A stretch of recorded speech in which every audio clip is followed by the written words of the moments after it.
Primeiro deles, o lucro real. Tá? O que seria o nosso regime do lucro real?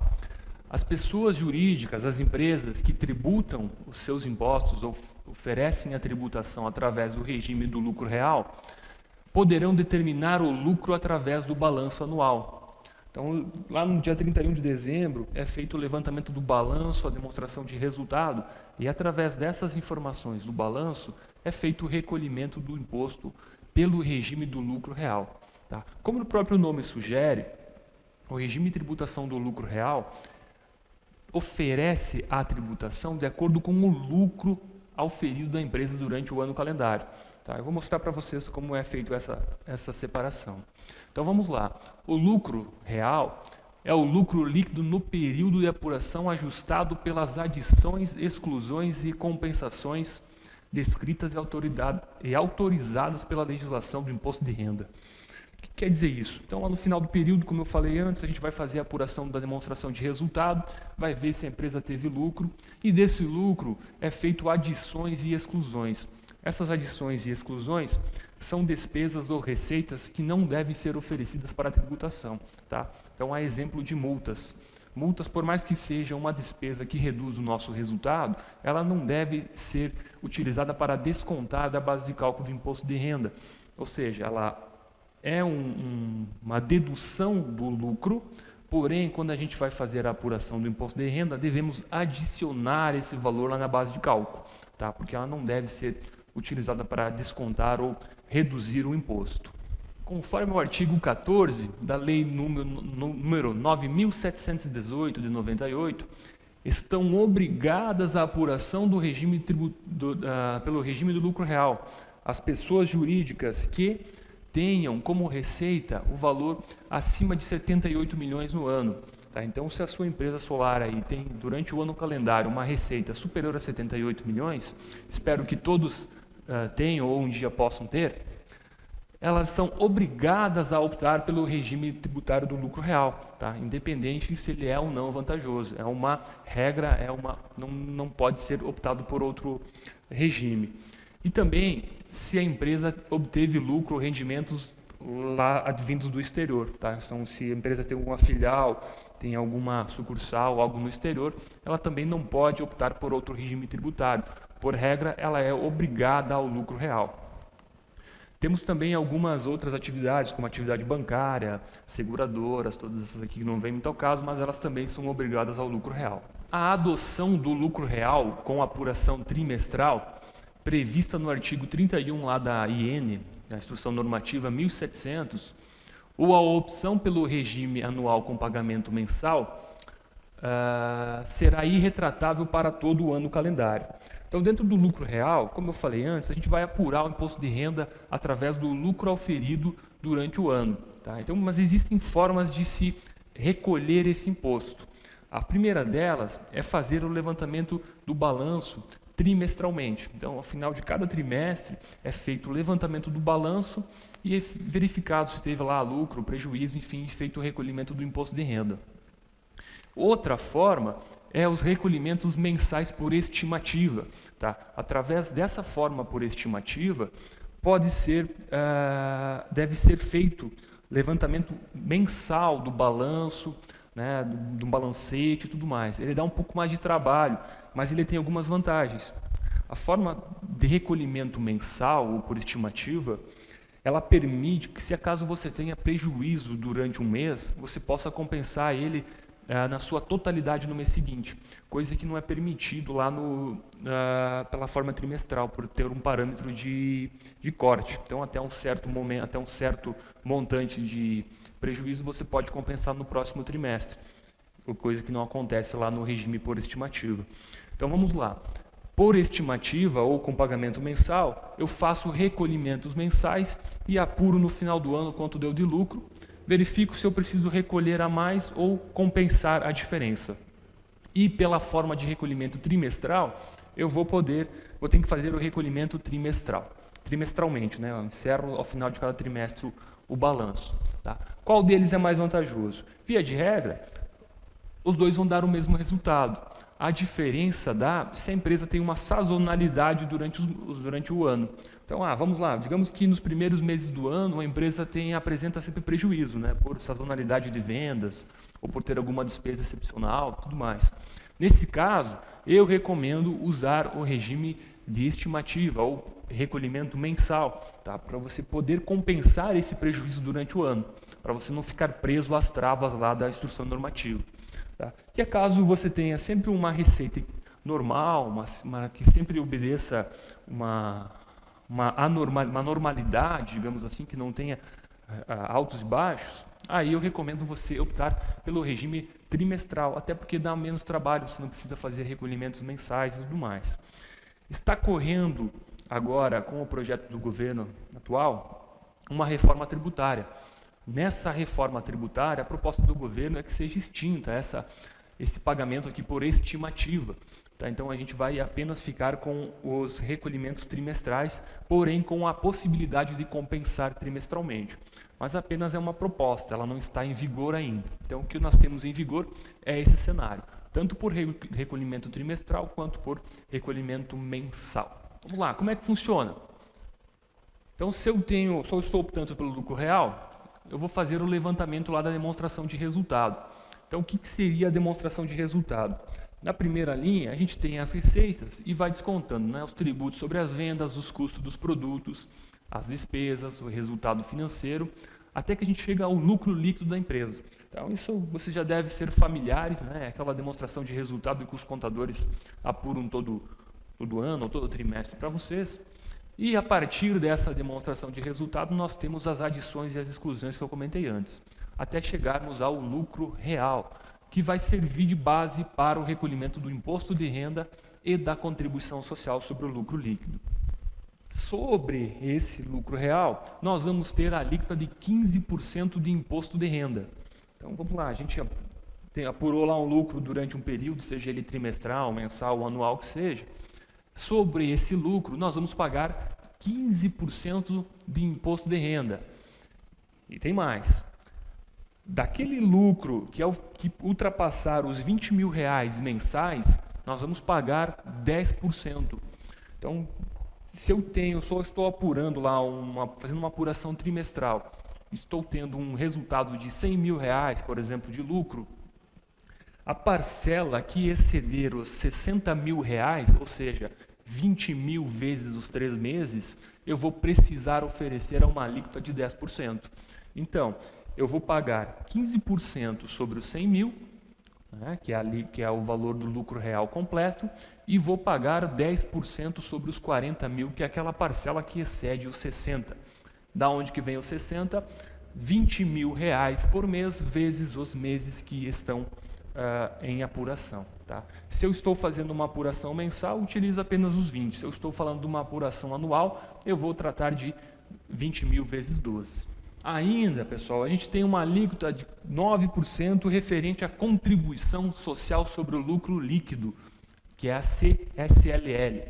Então, vejam bem, que é uma carga tributária bem forte. Tá? Então, sobre aquele lucro que você tem, resumindo, você vai pagar quase 34% de imposto de renda. Então, uma boa parcela do lucro vai tudo para o leão. Voltando àquela questão da reforma tributária, aqui que vem o grande X da questão que está em discussão no momento. Se aquela alíquota de 15%, ela vai reduzir para 10%. Tá? Em troca, o governo iria tributar os dividendos. Então, aquela parte que hoje você tira da sua empresa, aquela parcela de lucros que você tira da pessoa jurídica e coloca para a pessoa física, hoje ela é isenta de imposto de renda. Tá? Com a proposta, nós iríamos diminuir a alíquota ali, no primeiro momento é 12%, e no segundo momento a 10%, porém, nós teríamos que tributar os dividendos. Tá? Seria uma possibilidade ou uma escolha do governo, uma ideia do governo, de que as empresas deixam o seu dinheiro na empresa, né? Reinvistam, colocam rodar na atividade, não tirem para a pessoa física. Tá? Aí vai passar pela Câmara, pelo Senado, enfim, para discutir qual será o melhor cenário. A apuração dos tributos com base no lucro real poderá ser na forma estimativa ou na forma trimestral, que é o que eu falei antes. Tá? Então, A depender da forma que eu vou escolher, eu vou ter que sempre utilizar essas alíquotas, tá? Então gravem lá, sobre o lucro líquido, 15% de imposto de renda, mais 10% sobre aquela parcela que ultrapassar R$ 20.000 por mês.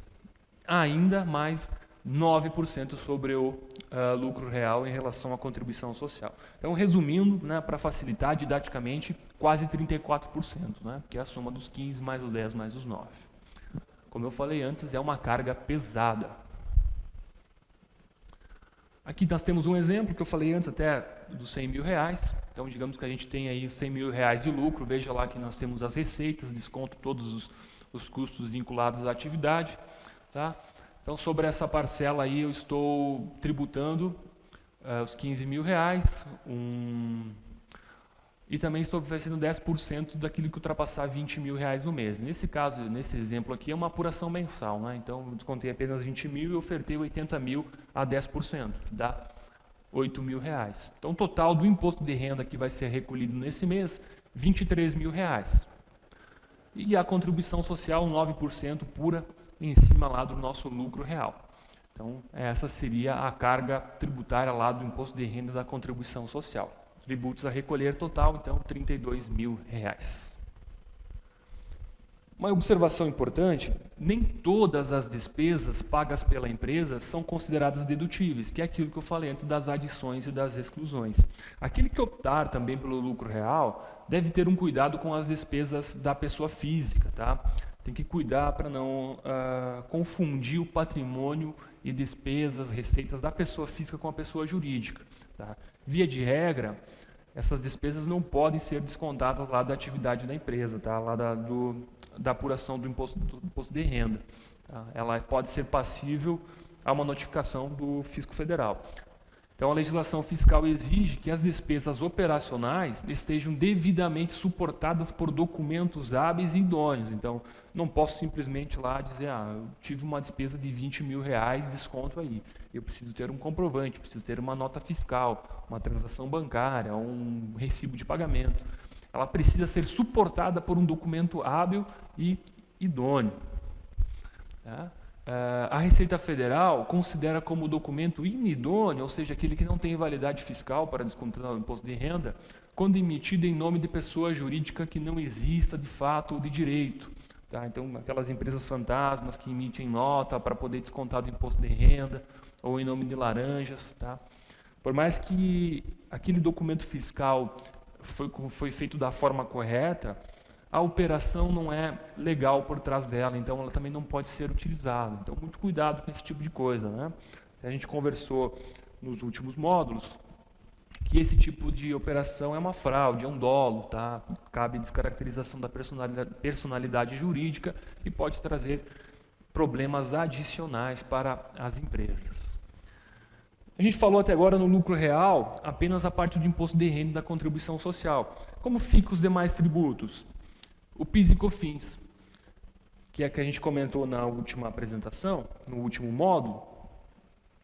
O PIS e COFINS, quando a empresa é optante pelo lucro real, deve ser obrigatoriamente no regime não cumulativo, ou seja, aquele regime que tem uma alíquota um pouco maior, né, um 1,65 e 7,6, porém ele permite ou ele dá a possibilidade de desconto de créditos. Tá? Então, quem optar pelo lucro real, obrigatoriamente deve apurar o PIS e COFINS da modalidade não cumulativa. Existem algumas receitas, pessoal, que são apuradas no regime cumulativo, tais como as receitas financeiras. Tá? Então, quando a gente apura o PIS e COFINS, a parte do bloco lá da receita financeira é tratado de maneira cumulativa e não dá direito a crédito, assim como algumas receitas de venda de areia, de pedra. Tá? Então, algumas coisas bem específicas que podem ou não estar relacionadas à atividade de vocês. Então, quem está em vias de optar pelo lucro real, faça esse acompanhamento lá com o seu contador para ver se não tem nenhuma receita também que é cumulativa. As atividades dessas cumulativas, elas estão lá no artigo 10, lá da Lei 10.833, que fala do regime do PIS e COFINS. Tá? Então, se você tiver alguma dúvida, você pode ir lá no artigo 10 das 833 e também no artigo 8 da 10.637. Tá? Em ambos estão quais atividades ou quais receitas devem ser oferecidas ao regime cumulativo. Então vamos lá, repito. Optou pelo lucro real, apuro o imposto de renda com base no resultado, no lucro efetivamente apurado, e ofereço à Receita uma tributação não cumulativa de PIS e COFINS. Apenas antes da gente entrar no regime cumulativo, ou no lucro presumido,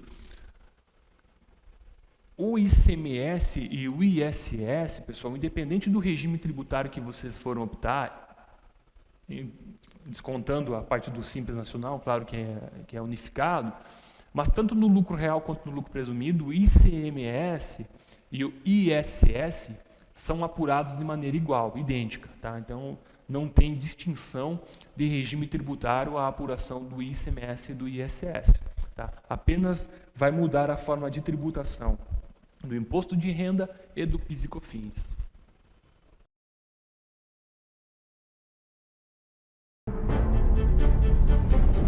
JJ Instalações Comerciais. A qualidade dos alimentos que colocamos em nossas mesas passa diretamente pelo bom armazenamento dos produtos em nossos supermercados. Clientes exigentes pesquisam, clientes felizes indicam, clientes satisfeitos retornam. A JJ Instalações Comerciais é uma das maiores indústrias de equipamentos expositores secos e refrigerados do Brasil. O processo criativo ultrapassa fronteiras. Inspirado em tendências mundiais, produzimos todos os tipos de soluções para organizar e demonstrar todo o potencial de seus produtos, unindo beleza ao que há de mais moderno em equipamentos para varejo, como gôndolas, checkouts, balcões, fruteiras, adegas, sistemas de armazenagens, distribuídos para mais de 10 mil pontos de vendas no Brasil, Uruguai, Paraguai, Chile, Argentina, Bolívia e Angola. Localizado na cidade de Maravilha, Santa Catarina, a JJ conta com um bem estruturado parque fabril de 35 mil metros quadrados de área construída. A atualização tecnológica é uma das principais preocupações da empresa. Por isso, são investidos em sofisticadas linhas de produção com equipamentos robotizados para o processo industrial.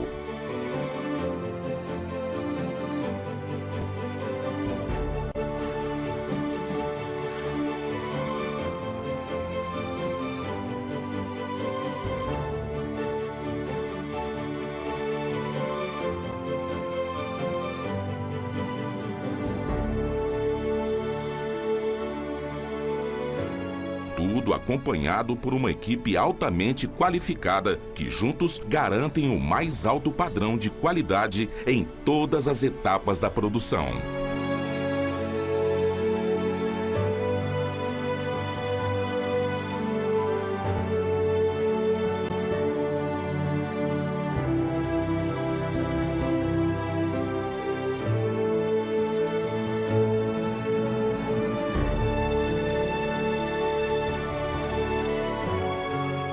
Tudo começa em seu qualificado núcleo de engenharia, prestando consultoria, desenvolvendo soluções para cada cliente, agregando projetos 3D e departamentalização a seus produtos. O resultado são equipamentos únicos, com design inovador e menor custo-benefício.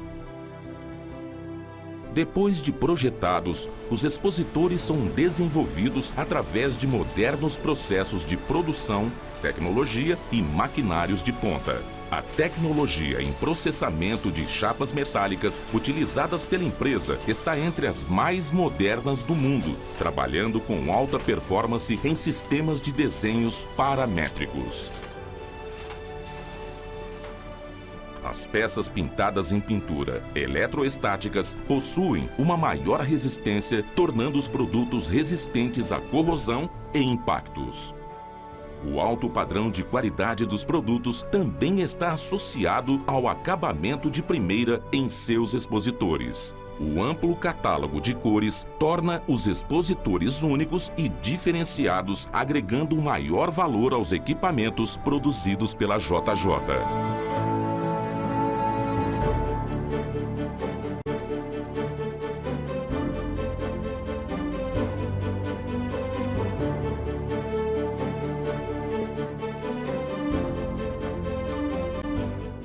Com o pensamento em oferecer cada vez mais qualidade e durabilidade em seus produtos, o eficiente controle de produção garante o menor tempo possível desde o processamento do pedido até a entrega e montagem ao cliente, fazendo com que a JJ orgulhe-se de ter uma das entregas mais rápidas do Brasil. A preocupação com o meio ambiente é uma constante, por isso a JJ desenvolve ações que visam reduzir o impacto ambiental, como o uso de gases ecológicos nos sistemas de refrigeração.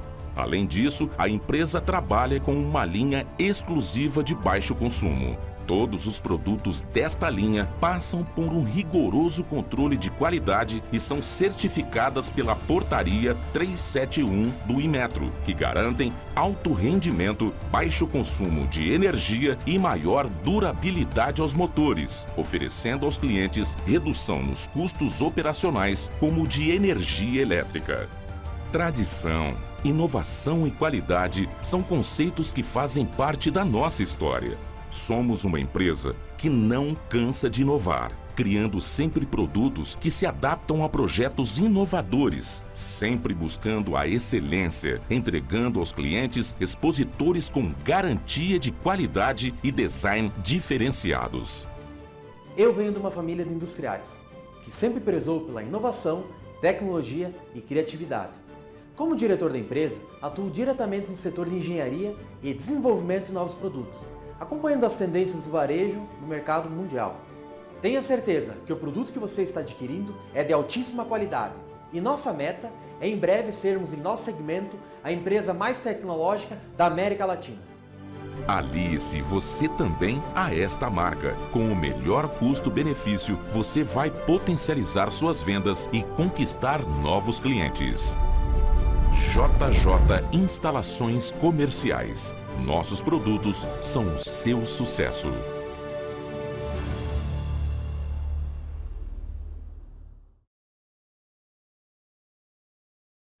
Lucro presumido, que seria o nosso segundo regime, tá? O lucro presumido, ele é um pouco mais simples de se entender e também de se apurar. Tá? Então, geralmente, os contadores, meus colegas, têm uma preferência pelo regime do lucro presumido, tá? Porque ele é mais simples de se apurar. Tá? Mas, como eu falei antes, deve ser sempre analisado, né? Qual que é o melhor regime ou qual que ficaria melhor. Então, vamos lá. O que seria o lucro presumido? Nada mais é do que uma presunção de lucro. Tá? Então, a gente viu que no lucro real, nós oferecemos a tributação do imposto de renda aquele lucro efetivamente apurado, tá? O lucro real da operação. Já no lucro presumido, como o próprio nome sugere do regime, nós temos uma presunção de lucro. E essa presunção, ela se dá através da receita. Tá? Então, a gente tem algumas alíquotas que são pré-determinadas, que conforme a receita que a pessoa jurídica tem no decorrer das suas atividades, você vai utilizar uma ou outra alíquota. Então, por isso que eu disse que ela é mais simples. Não é necessário fazer o levantamento de balanço de forma mensal ou de forma trimestral, tá? Para oferecer a tributação. Basta apenas ter o levantamento da receita, que já é possível apurar o imposto de renda. Não é necessário fazer um levantamento contábil mais profundo ou uma análise crítica mais profunda. A opção, pessoal, também é anual, da mesma forma que o lucro real. Tá? Então, você deve também fazer a opção se você vai querer apurar pelo regime do lucro presumido, e ela é irretratável para o restante do período. Tá? Diferente do lucro real, o lucro presumido é apenas apurado de forma trimestral. A gente não consegue apurar ele de outra forma. Tá? Ele existe apenas uma forma de apurar. Então, se a sua pessoa jurídica não estiver obrigada ao lucro real, você pode optar, então, pelo lucro presumido. Tá? Até deixei em destaque aqui a parte de não obrigada ao lucro real. Tá? Analisando aqui o contexto das empresas que operam com sistema solar, apenas se elas ultrapassarem os 78 milhões de receita anual, tá? Que seria uma situação de mais atenção que vocês devem ficar atentos. Poderá optar pelo lucro presumido, como eu falei antes, a pessoa jurídica que não tenha oferido receita igual ou superior a 78 milhões. Né? ou 6.500.000 multiplicado pelos meses que você teve de atividade, né, se você abriu a empresa durante o período. Então esse é um dos fatores que tem que cuidar para aquele que queira optar pelo lucro presumido. Como eu falei antes, também deve ser feito anualmente, né, e é irretratável para todo o ano calendário. Então, muita atenção na hora de escolher o regime tributário, tá? Porque você pode ter problemas durante o ano se não escolher a forma de regime adequado. Algumas observações aqui que vocês vão poder acompanhar no material, tá? Mas que a gente que é relevante nessa fala seriam essas situações. Vamos lá, vamos fazer tentar explicar para vocês como é que funciona essa apuração. A base de cálculo para o imposto de renda e a contribuição social nas empresas do lucro presumido, ela é determinada ao final de cada período de apuração mediante aplicação de percentuais fixados pela legislação tributária. Esses percentuais estão lá no artigo 15 da Lei número 9.249 de 95. Então, correspondente a determinadas atividades que você exerce. Tá, eu tenho uma prestação de serviço, é uma alíquota. Eu tenho uma revenda, é outra alíquota. Eu tenho uma indústria, é outra alíquota. Tá, então, já vou passar para vocês. Da receita bruta, serão deduzidas as devoluções, vendas canceladas, descontos incondicionalmente concedidos, o IPI e o ICMS apenas quando ele é cobrado por substituição tributária. Então, eu vou pegar lá o total de receitas que eu tive durante o ano, o mês, e vou descontar lá devoluções, as vendas canceladas, descontos incondicionais, o IPI, se for o caso, e o ICMS substituição também, se for o caso. Desse montante nessa conta, dessa subtração, eu vou aplicar daí os percentuais de presunção, tá? Lembra que a gente está falando do lucro presumido. Das nossas atividades do regime de operação aí das empresas solares, quais seriam essas presunções? Então, comércio de mercadorias em geral. Peguei a placa, peguei os inversores, peguei o gerador fotovoltaico. Essa receita de comércio de mercadorias está sujeita a uma presunção de 8%. Então, daquela receita que eu tive no período, descontando lá as devoluções, o IPI, ICMS, substituição, eu vou aplicar uma presunção de 8% para o imposto de renda e 12% da contribuição social. É como se a gente afirmasse o seguinte, pessoal, olhem em volta. Da minha receita, 8% é lucro, 12% é lucro para a contribuição social. Então, aqui vocês já podem fazer um raciocínio. Se a sua atividade proporciona um lucro maior do que esse que a gente vai ofertar aqui, é vantagem oferecer a tributação pelo lucro presumido. Por quê? No lucro real, se o seu lucro for 20%, 30% sobre a receita, você vai pagar sobre esses 20%, 30%. Agora, no lucro presumido, se o seu lucro aqui for de 50%, por exemplo, estou chutando um número alto aqui mesmo, você vai apenas ofertar 8% da tributação. Tá? Então, aqui já é uma forma de você fazer a gestão correta ou a escolha de regime correta para a sua empresa. Para aqueles que prestam serviços, né, vamos aqui o nosso exemplo, instalação ou intermediação de negócios, tá? Exclusivamente serviços, 32%, tanto para imposto de renda, tanto quanto para contribuição social. Perante a norma fiscal, via de regra, a prestação de serviço teria uma margem de lucro um pouco maior, porque não tem lá o custo da mercadoria que é revendido. Então, pensando na parte ampla da nossa atividade de comércio e prestação de serviço na parte fotovoltaica, ofertaríamos a nossa receita a uma presunção de 8% e 12% na parte de comércio e 32% para a prestação de serviço. Vejam que no nosso material temos uma pequena observação aí, né? Nessa observação diz o seguinte: as pessoas jurídicas prestadoras de serviço, né, aqueles que prestam a instalação e a intermediação de negócio, que tem uma receita bruta de até R$120 mil no ano, poderão reduzir a alíquota de 32% para 16%. Então veja aqui que tem uma benefício para aquele prestador de serviço um pouco menor, que tem uma receita bruta menor. Tá? Se eu ultrapassar esse valor aí, eu vou precisar recolher inclusive a parte retroativa. Tá? Então, muita atenção na hora de optar. Eu posso ter ficado dentro desse limite dos 120 mil, porém, ao decorrer do ano, eu vou ultrapassar esses 120 mil e vou ter que recolher a diferença, inclusive com correção. Então, essa seria os nossos percentuais de presunção, a forma que a gente vai apurar o imposto de renda pelo lucro presumido. Tá? Vocês não precisam sair daqui craques, experts, nos regimes de tributação. A intenção dessa mentoria é que vocês, pelo menos, tenham uma noção, tá? Para que vocês tenham um subsídio suficiente para poder fazer a escolha adequada de regime de tributação. Claro, sem desconsiderar um auxílio, um suporte de um contador ou da assessoria jurídica, que isso é muito importante. A parte de aplicação financeira, pessoal, ganhos de capital, todas essas operações aí que são alheias à atividade comum da empresa, esse tipo de receita não está previsto lá na presunção. Então, essas receitas são ofertadas de forma integral à tributação. Tá? Então, se eu tenho receita de comércio, eu vou presumir 8%. Se eu tenho prestação de serviço, 32%. Agora, se eu tenho uma receita financeira, lá uns juros que eu recebi de uma aplicação ou de um pagamento atrasado, essa receita financeira é tributada integralmente, ela não tem o desconto de presunção. Tá? Então, isso é muito importante. Mais uma dica aqui, então, que eu vou deixar para vocês. Quem tem aplicação na pessoa jurídica, tira. Tá? Tira que na pessoa jurídica você vai pagar muito mais imposto do que na pessoa física, tá? Independente do regime tributário que você optar.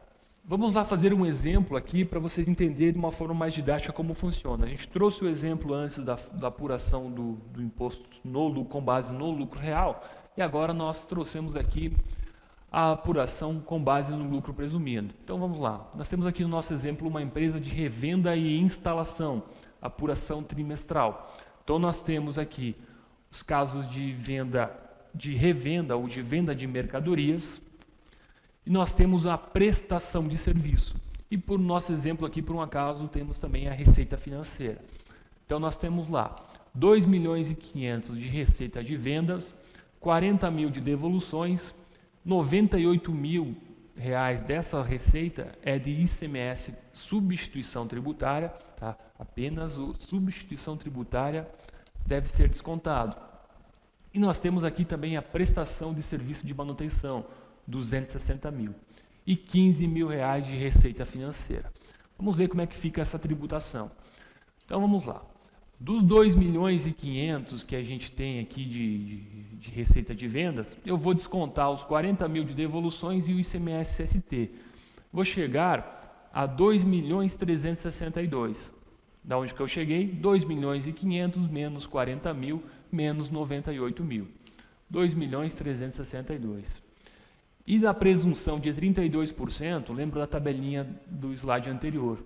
Na presunção de 32%, nós temos aqui os 260 mil, que é de prestação de serviço de manutenção. Tá? Aqui a gente coloca a receita cheia. Tá? No lucro presumido, nós não descontamos os gastos que nós temos. Aplicando a presunção de 2.362.000 mais os 260 mil aqui sobre os 32%, nós vamos ter uma base de cálculo presumida de 272.160. Ou seja, 2.362.000 vezes 8% mais 260 mil vezes 32%. Nós vamos somar também aqui os 15 mil da nossa receita financeira, então o total da nossa base de cálculo vai ser R$ 287.160. Sobre essa base de cálculo, vamos aplicar ou vamos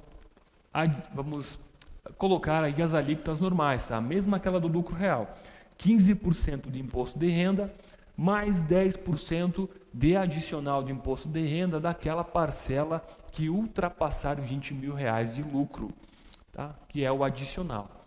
Então, dessa operação de receita e prestação de serviço, teríamos que recolher R$ 65.790. Tá? Na contribuição social, mesma coisa. Vou pegar lá a minha receita descontando a devolução e ICMS-ST, vou aplicar a presunção de 12%, tá? Veja que a gente tem uma diferença na presunção do imposto de renda com a contribuição social. que é uma coisa maluca, meio sem sentido, né? Para um imposto eu presumo um lucro, para outro eu presumo outro lucro. Mas enfim, essa é a nossa legislação. 12% para a receita de comércio e 32% para a prestação de serviço. Temos, ao final, uma base de cálculo presumida de 366 mil, tá? Somando aos 15 mil de receita financeira. Tá? Por que eu disse que quem tem aplicação na pessoa jurídica tira? Porque na pessoa física não tem contribuição social e também não tem essa alíquota adicional de 10%. Tá? Então, é mais vantajoso deixar aplicações financeiras na pessoa física. De contribuição social, 34.347,60, que é correspondente à base de cálculo sobre a alíquota de 9%, tá? Que é a alíquota normal lá da contribuição social. Então vejam, pessoal, que a gente tem uma clara separação de formas de tributar, tá? Principalmente no imposto de renda. Temos o lucro real, como eu falei, a gente vai ofertar a tributação, o lucro efetivamente apurado durante o período, e o lucro presumido, onde a gente vai levantar a base de cálculo do imposto de renda através de percentuais de presunções aplicados sobre a receita bruta da empresa. Tá? As alíquotas são as mesmas, 15% de imposto de renda, mais 10% de adicional daquela parcela que exceder os R$20 mil mensais, mais 9% de contribuição social sobre o lucro líquido. Então, sem querer ser repetitivo, mas é essa o cenário de lucro real e presumido.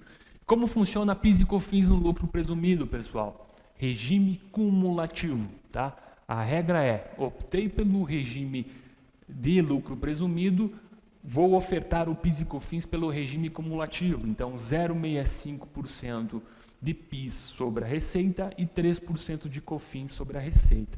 Então vejam que tem uma complexidade aí na apuração e na escolha do regime tributário adequado. Então procurem um contador, procurem um auxílio, mesmo tendo esse subsídio que a TEM Brasil está oferecendo para vocês. Tá certo? A ideia é que vocês tenham pelo menos uma noção geral de como ofertar a tributação.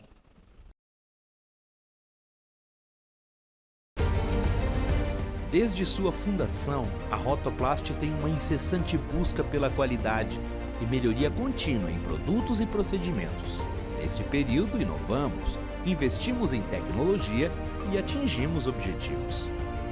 Amamos o que fazemos.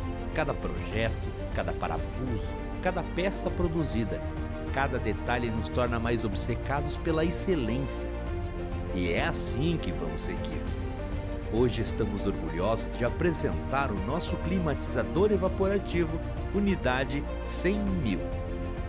Uma conquista gerada pela qualidade de nossos produtos e pela satisfação de nossos clientes.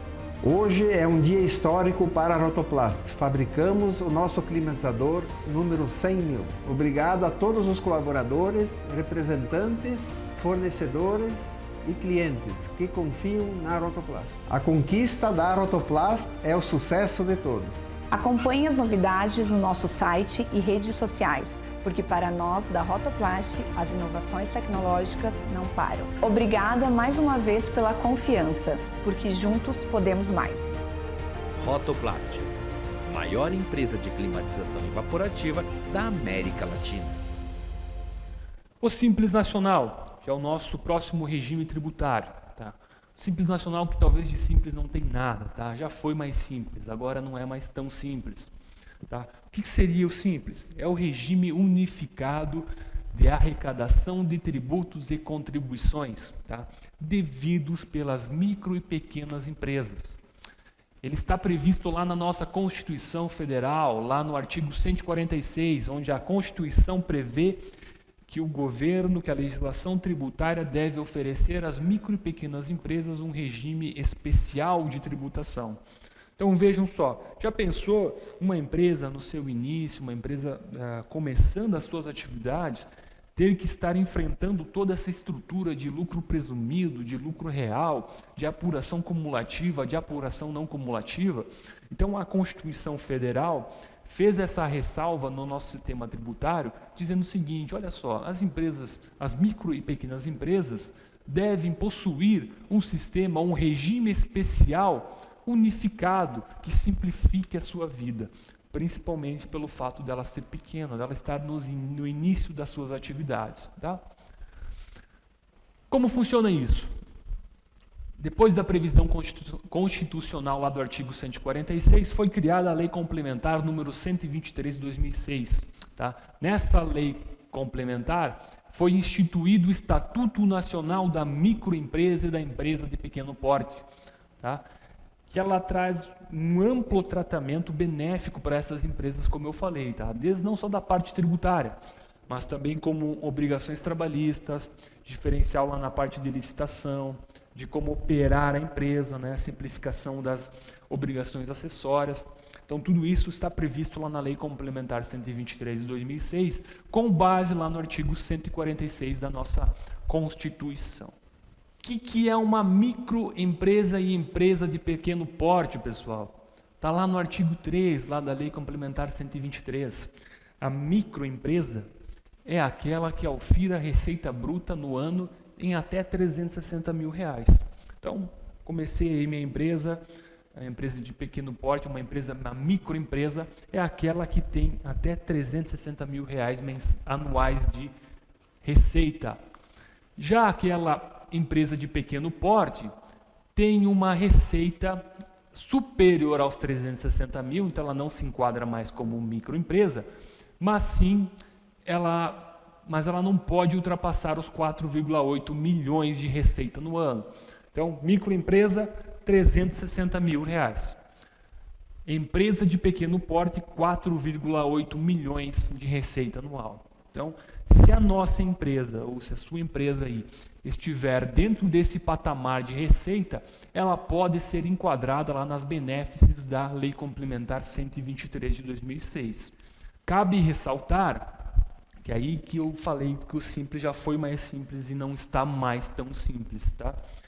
Teve uma alteração há pouco tempo na Lei Complementar 123 que aumentou o limite aqui para 4,8 milhões. Porém, os estados e os municípios, que são quem administram o ICMS e o ISS, falaram o seguinte: olha só, União, você pode aumentar o sublimite ou o limite para 4,8 milhões.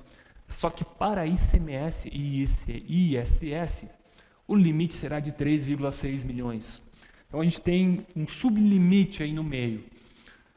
Quem aufere receita acima de 3,6 milhões, limitado a 4,8 milhões, pode optar pelo simples, porém vai ter que recolher o ICMS e o ISS de forma segregada, de forma normal, assim como aqueles optantes pelo regime do lucro real ou do lucro presumido. Então vejam que isso pode complicar um pouco a vida da pessoa jurídica, porque se ela ultrapassar esse limite durante o ano, ela terá que recolher retroativo, fazer um monte de obrigações acessórias, tá? Então por isso que eu falei que o simples, de um dado período para cá, ele começou a ficar complexo e não tão eficiente para alguns tipos de empresas. O regime do Simples Nacional tem algumas observações que devem ser feitas e eu peço que vocês prestem bastante atenção nesses tópicos, tá? Lá no artigo 3º, o mesmo artigo que fala dos limites de receita bruta, ele diz o seguinte lá no parágrafo 4º: não poderá se beneficiar do tratamento jurídico diferenciado, ou seja, não poderá optar pelo Simples Nacional, a pessoa jurídica cujo capital pertence a outra empresa jurídica. Então, na minha estrutura de empresa, eu tenho uma holding, por exemplo, que essa holding é dona da empresa. Essa empresa não pode optar pelo Simples Nacional. Tá? Então, se por acaso eu tenho uma empresa solar lá e uma outra empresa vai querer fazer parte dessa sociedade, nós não vamos poder optar pelo Simples Nacional. Mesma coisa, não pode optar pelo Simples Nacional se nós temos uma filial, uma sede, uma sucursal lá no exterior. Tá? Nós também não podemos optar pelo Simples. Lá no inciso 3º, cujo capital participe pessoa física que seja inscrito como empresário ou seja sócio de outra empresa que receba tratamento jurídico diferenciado nos termos da lei complementar, desde que a receita bruta global ultrapasse o limite que trata lá o inciso 2 do caput desse artigo. Vamos simplificar e resumir o que está escrito aqui. Eu, como sócio, pessoa física, não posso optar, fazer a opção do Simples Nacional se eu sou sócio de mais de uma empresa. Tá? Então, digamos, eu tenho uma empresa solar e tenho uma farmácia, por exemplo. Tá? Se a soma da receita das duas empresas ultrapassar lá os 4,8 milhões no ano, essas duas empresas não podem optar pelo Simples. Então, muita atenção para quem tem mais de um negócio ou mais do que uma empresa e quer que essas empresas optem pelo Simples Nacional. Tá? Tem que cuidar ou tem que somar a receita bruta das duas empresas. Se por acaso algumas das empresas, ou a soma da receita das duas empresas ultrapassar o limite, deverá ofertar a tributação lá pelo lucro real ou pelo lucro presumido de forma totalmente retroativa. Então, deve-se ter muito cuidado e muita atenção se a gente incorre nessa situação aqui do inciso 3º do parágrafo 4º. Tá? Então, se sou sócio de mais de uma empresa, preciso somar as duas receitas das duas empresas para ver se as enquadram dentro lá dos 4,8 milhões. Também não posso optar cujo titular ou sócio participe com mais de 10% de capital de empresa não beneficiada por esta lei. Então, também tenho minha empresa optante pelo Simples e estou entrando de sócio numa outra empresa, né, com mais de 10%. E essa empresa não é optante pelo Simples Nacional, também não posso fazer a opção da minha empresa lá no Simples. Então, é uma outra observação que deve ser feita. Coloquei aqui umas reticências de continuação, porque tem uma série de outros impeditivos de opção pelo Simples. Tá? Resumi nesses aqui, porque são mais comuns e podem ocorrer para suas empresas. Mas é interessante que vocês dão uma olhadinha lá no artigo 3º, parágrafo 4º da Lei Complementar 123, digitam lá no Google Lei Complementar 123, que vocês vão ver a relação completa. Mas o que interessa para nós nesse momento são esses 4 incisos. Como funciona o Simples, pessoal? Por que ele é um regime unificado e simplificado? Toda aquela sistemática de cálculo que eu passei lá do ICMS, do PIS e COFINS, do imposto de renda, da contribuição social, né, os regimes tributários, o lucro presumido, o lucro real, vocês viram que é um pouco mais complexo. No Simples Nacional, com algumas restrições e exceções, né, naquela parte que eu falei que o Simples já não é mais tão simples, mas via de regra é o seguinte: nós vamos unir todos os tributos apenas num único regime. Então nós vamos pegar lá o imposto de renda, o IPI, a contribuição social, o COFINS, o PIS, a contribuição patronal previdenciária. Lembra que eu passei lá nos módulos referente aos tributos a parte previdenciária de recolhimento sobre a folha de pagamentos. Então essa contribuição previdenciária também está embutida no Simples Nacional.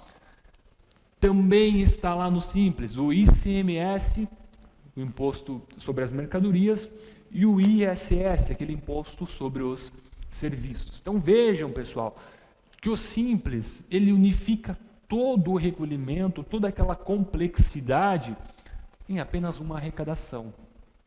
Tá? Então ele facilita a vida daquele que está começando, principalmente, né?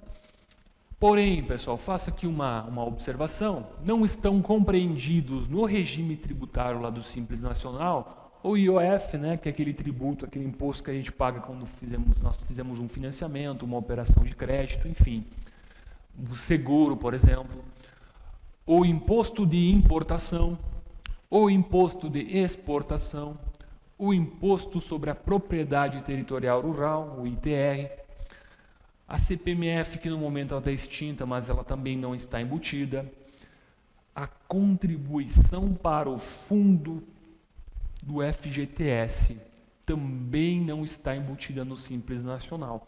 Por mais que ela abranja a parte previdenciária patronal, o Fundo de Garantia do Tempo de Serviço, o nosso FGTS, não está compreendido no Simples Nacional. Também não está o IPI, o ICMS, o PIS e COFINS quando da importação. Tá? Aquele IPI, o ICMS, o PIS e COFINS das atividades normais, corriqueiras, compra, venda, prestação de serviço e tudo mais, está abrangido no Simples Nacional. Apenas não está aquele da importação. Também não está o imposto de renda referente ao ganho de capital. Então, eu tenho um imóvel, algum veículo, alguma coisa que eu vendi na minha empresa. O imposto de renda que incide sobre o lucro nessa operação, os 15%, não está compreendido lá no Simples Nacional. Preciso fazer o recolhimento independente do regime tributário que eu optar. E o ICMS, aquele substituição tributária, e o diferencial da alíquota, o DIFAL, também não está compreendido lá nas benefícios do Simples Nacional. Então, trouxe para vocês anteriormente os tributos que estão incluídos e também os que estão excluídos ou não compreendidos ou não abraçados pelo regime do Simples Nacional. As microempresas e empresas de pequeno porte que tenham a opção pelo Simples Nacional ficam dispensados dos pagamentos das demais contribuições instituídas pela União, inclusive as contribuições para as entidades privadas de serviço social e de formação profissional. Lembram que quando nós tratamos aqui aquelas contribuições previdenciárias, eu trouxe para vocês lá que nós temos um 5.8 referente a terceiros e também o SAT, RAT lá, dependendo do risco do fator de acidente da empresa. Essas contribuições também estão dispensadas de recolhimento do Simples Nacional. É feito apenas o recolhimento da parte patronal inclusa na alíquota do Simples. As contribuições a SESI, SENAI, RAT e SAT estão dispensadas para as empresas optantes pelo Simples Nacional. Como é feito a opção ou a adesão ao Simples Nacional? Nós temos um portal, o portal do Simples Nacional. Lá dentro do site da Receita tem um link específico que direciona a um portal exclusivo e específico do Simples. Lá dentro desse portal, o teu contador ou aquele responsável pela tua apuração vai fazer a opção, tá? A adesão ao Simples. E essa adesão ela é irretratável para todo o ano calendário, assim como os demais regimes tributários. Novamente eu vou frisar, muita atenção na hora de escolher o regime tributário, porque via de regra ele é irretratável para todo o ano. Posso ser excluído do Simples Nacional? Posso, tá? Então eu fiz a opção lá pelo Simples e no decorrer do ano a minha receita acumulada ultrapassou 4,8 milhões. Sou excluído do Simples, tá? Vou receber uma notificação lá da Receita Federal dizendo o seguinte: você está excluído do regime do Simples Nacional, você vai optar agora se você vai recolher pelo lucro real ou pelo lucro presumido.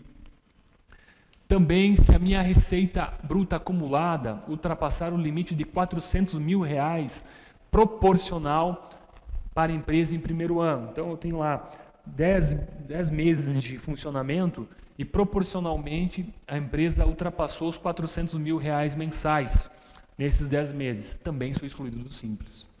Se por um acaso tiver alguma vedação da atividade ou algum aspecto societário, pessoal, também passo a ser excluído do Simples Nacional. Tá? Aquela questão lá dos limites, lá de soma de mais do que um sócio, se eu tiver essas condições durante o ano, posso ser excluído do Simples. Tá? É uma exclusão por ofício que parte da Receita Federal. Também posso ser excluído do Simples se eu não estiver em dia com a Fazenda Pública. Se eu deixar de pagar, de recolher os tributos, posso ser excluído automaticamente do Simples Nacional e perder os benefícios do regime. alterações dos dados do CNPJ, tá? Mudei alguma coisa lá e coloquei alguma atividade que é impedida. Também aqui, se a gente efetuar contrabando ou descaminho, tá? Se for sofrer alguma fiscalização no decorrer dessas atividades lá e for encontrado lá no seu estabelecimento mercadorias oriundas de contrabando e descaminho, também posso ser excluído do Simples Nacional. E como é feito o nosso cálculo do Simples Nacional? Até agora eu só falei de como ele funciona, de quais são os tributos abrangidos, se você pode ou não optar, quais são os limites. Então, como ele funciona, pessoal? Por que ele é mais simples? A contribuição ou o cálculo para o Simples Nacional será efetuada considerando a receita bruta mensal. Eu vou pegar lá a receita que eu tive durante o mês e vou oferecer a tributação do Simples Nacional. Então veja que é muito mais simples, não preciso, por exemplo, descontar créditos de PIS e COFINS ou de ICMS, como acontece. Não preciso fazer toda aquele apuração para fazer o recolhimento do imposto de renda. Tá? Então todos os recolhimentos é com base na receita bruta mensal. Tá? Na legislação federal, temos o conceito de receita bruta como sendo o resultado das atividades constantes dos objetivos sociais da empresa, tá? Abrangendo, portanto, o produto da venda de bens e serviços nas operações de conta própria, prestação de serviço, tá? E eu posso excluir as vendas canceladas e os descontos incondicional. Então, o que é a receita bruta? É toda a soma ou todo o montante das vendas que eu tive, seja de venda de mercadoria, de prestação de serviço, tá? Independente da denominação que eu der para esse tipo de receita. Teve um ingresso, né? Teve um resultado efetivo, deverá ser ofertado, deverá ser oferecido a tributação do Simples Nacional. Da mesma forma que a gente viu em outras situações, posso excluir as vendas canceladas, as devoluções e os descontos incondicionais. E o cálculo? O valor devido mensalmente será determinado mediante a aplicação das alíquotas efetivas calculadas a partir das alíquotas nominais. Tá? Então nós temos lá os anexos 1 e 5 na Lei Complementar 126 e eu vou aplicar conforme a atividade. Então aqui é mais uma das alterações que complicaram um pouco a apuração do Simples Nacional. Até antes dessas alterações promovidas lá em 2015, nós tínhamos realmente um Simples de uma forma mais branda ou mais simplificada efetivamente. Então vocês vão ver que existe uma certa complexidade na apuração, tá? Devido a essas alterações recentes. A determinação da alíquota nominal será com base na receita bruta acumulada nos 12 meses anteriores, separadamente para as receitas oferidas no mercado interno e de exportação. Então nós temos lá, como eu falei antes, os 5 anexos, anexo 1 para as indústrias, anexo 2 para o comércio, anexo 3 para locação e prestação de serviços, anexo 4, prestação de serviços relacionados no parágrafo 5º, tá? Geralmente é a parte de construção civil, e anexo 5, prestação de serviços relacionados no parágrafo 5º, 1 do artigo 18. Então, conforme as atividades, eu vou precisar elencar ou alocar elas nesses anexos. Eu tenho aqui um exemplo bem interessante para vocês acompanhar. Então, a alíquota efetiva será receita bruta dos últimos 12 meses vezes a alíquota lá do anexo, né, menos o percentual de dedução, ou a parcela dedutível. Tudo isso dividido pela receita bruta total. Tá? Aqui vai estar um pouco mais complexo, mas quando nós chegar no exemplo vai deixar mais simples. Vamos pegar aqui um exemplo. Venda de mercadorias em janeiro de 2020, por exemplo. Tivemos em janeiro de 2020 R$100 mil de venda. Também temos a informação que a receita dos últimos 12 meses é 1.200.000. Então, como nós estamos falando de uma receita de venda de mercadorias, nós vamos pegar lá o anexo 2. E o que diz no anexo 2? Se a minha receita bruta em 12 meses for até 180 mil, eu vou pegar a alíquota de 4. Mas como a nossa alíquota, ou como a nossa receita dos últimos 12 meses é de 1.200.000, eu vou ir para a quarta faixa, porque é onde está compreendido a receita de 720.000 com 1 centavo até 1.800.000. Então a alíquota de base é 10,7 e o valor a deduzir ou a parcela dedutível é 22.500. Conforme for a nossa receita dos últimos 12 meses, vai ser a determinação da alíquota para o cálculo da alíquota efetiva. Então veja que a gente tem 2 cálculos aqui. Vamos lá. Novamente, venda de mercadorias em janeiro, R$100.000. Receita dos últimos 12 meses, 1.200.000. A nossa fórmula, receita bruta dos últimos 12 meses vezes a alíquota menos a parcela dedutível, tudo isso dividido pela receita bruta dos últimos 12 meses. No nosso caso, 1.200.000, que é a nossa receita bruta dos últimos 12 meses. Então veja aqui está a fórmula e aqui nós estamos trazendo já os valores. Vezes os 10,7. De onde nós tiramos os 10,7? Da tabela anterior, tá? Vejam aqui, 10,7% é a faixa de 720 a 1.800.000. Tudo isso menos os 22.500, que é a parcela dedutível, o valor a deduzir. Tá? Então, 1.200.000 vezes 10,7 menos 22.500. Tudo isso dividido pela nossa receita bruta dos últimos 12 meses, que é os 1.200.000. Então, veja aqui, vou primeiro, com uma regra matemática, né, fazer o que está entre parênteses, 1.200.000 vezes 10,7, tudo isso menos os 22.500 e divido, por fim, a 1.200.000. Vou chegar numa alíquota em termos decimais, 0,08825, né, que é igual a 8,825%. Tá? Por quê? Que é igual, eu vou pegar esse valor aqui vezes o 100. Regra matemática. Então vejam, pessoal, que o simples já não é mais tão simples. Ele tem uma certa complexidade a partir das alterações, das últimas alterações da Lei Complementar 123.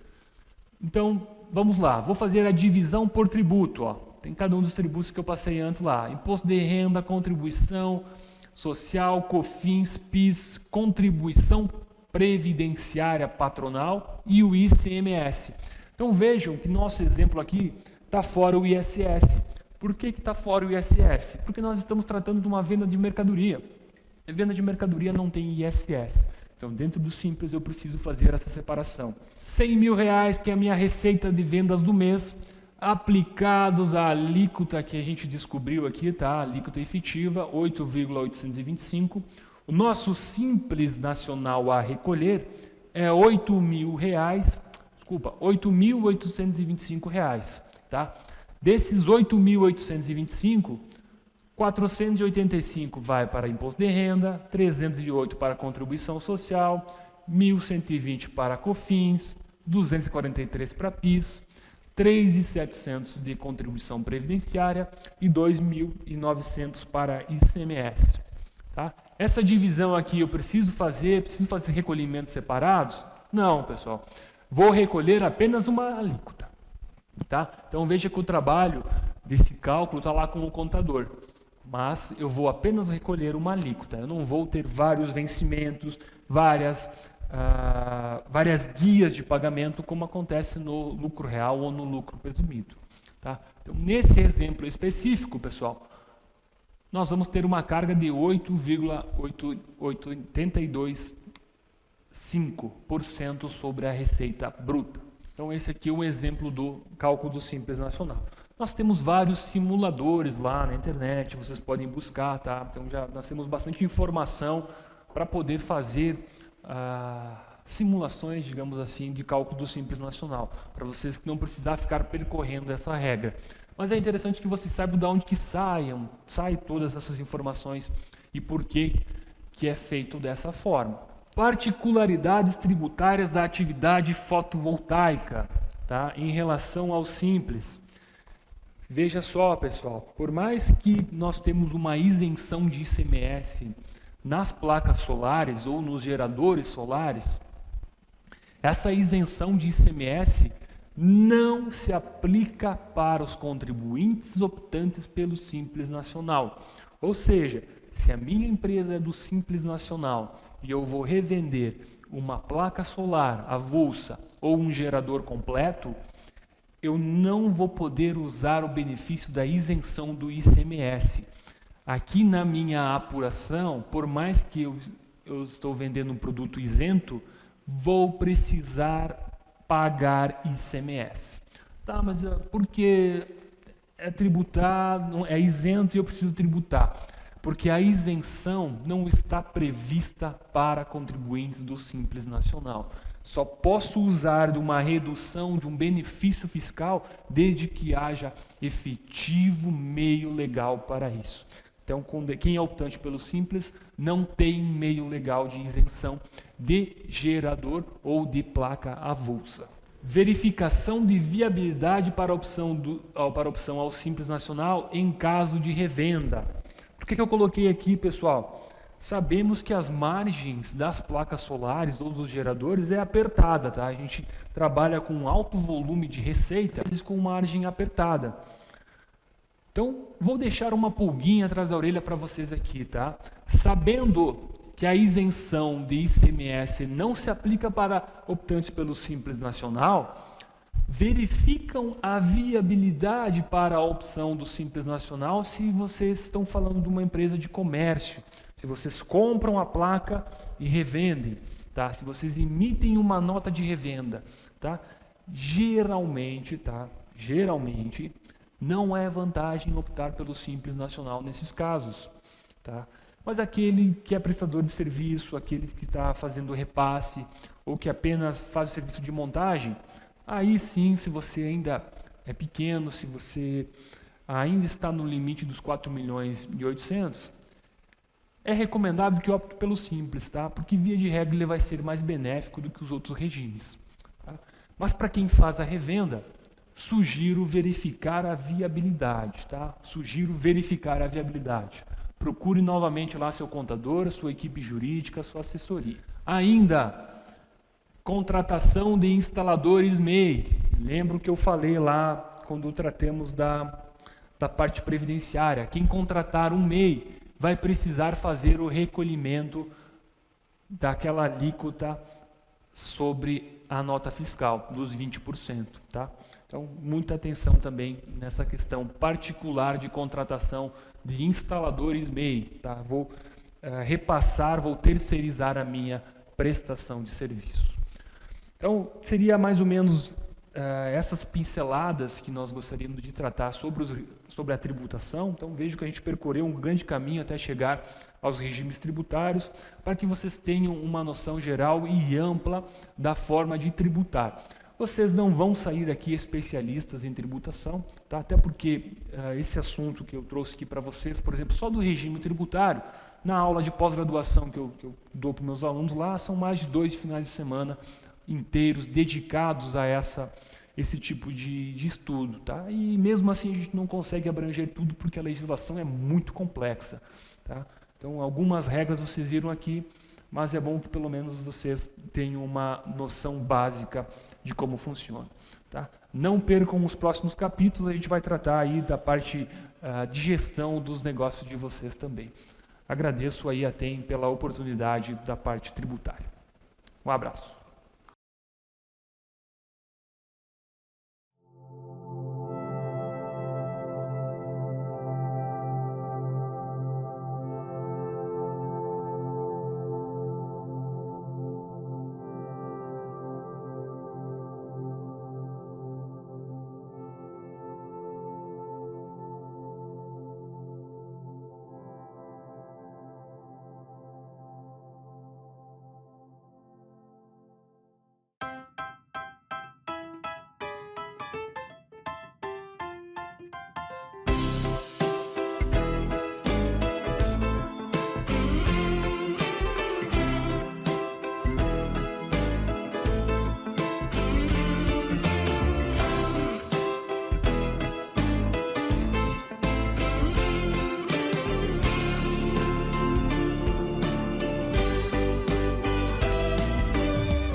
Olá pessoal, nesse módulo nós vamos tratar sobre as decisões estratégicas de preço.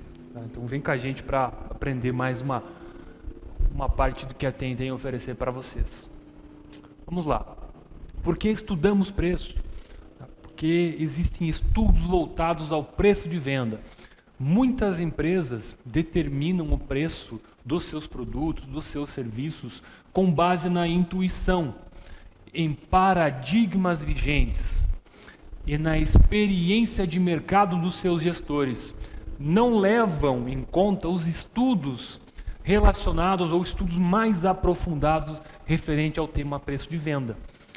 Talvez o preço do nosso produto, do nosso serviço, seja uma das partes mais importantes da nossa atividade. E muita gente não dá a devida atenção ou não dá a devida importância a esse tipo de situação. Nesse módulo, nós queremos tratar algumas formas específicas de você determinar o preço.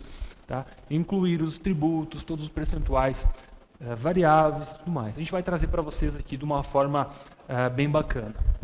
Então vamos lá. O que é preço? Qual que é o conceito de preço? Os famosos escritores aí, a parte da administração de empresas, né, dos business, dos negócios, Churchill e Peter, uma obra de 2013, definem o preço da seguinte forma: como uma quantidade de dinheiro que deve ser dada em troca para se adquirir a propriedade ou o direito ao consumo ou à utilização de um produto ou serviço. Então esse seria o conceito acadêmico mais aceito referente ao preço. Tá? A quantidade de dinheiro ofertada por aquele produto ou aquele serviço. Tá? Então, se a gente está falando de dinheiro, logo a gente vai trazer a parte de lucro, a lucratividade, o que move o nosso negócio. Por isso que eu falei anteriormente que esse é uma das partes mais importantes do nosso negócio. Referente à parte conceitual, as decisões de preço de uma empresa são influenciadas por vários fatores organizacionais. Tá? Esses fatores podem ser divididos em internos e externos. Quais são os fatores internos que mudam a nossa forma de influenciar os preços de vendas? Os objetivos de marketing da empresa, conforme é o meu objetivo de me postar e me ofertar para o meu cliente, qual que é a minha estratégia de marketing, vai definir também, ou é um fator importante para a formação de preço. Outro fator, as estratégias do mix de marketing. Tenho como uma estratégia específica dar mais ênfase ou promover algum produto. Vou ter uma estratégia diferenciada de preço ou de formar o preço daquele produto. Os custos, tá? Como forma de um fator interno, os custos influenciam diretamente na formação de preço. A forma que eu compro a minha mercadoria ou a forma que eu produzo a minha mercadoria, os gastos vinculados à prestação de serviço, aquele serviço que eu estou prestando, tudo isso determina qual é a minha estratégia de preço de venda. Enfim, a organização como um todo, qual que é a estratégia da organização como um todo, também é um fator que determina a formação do preço de venda.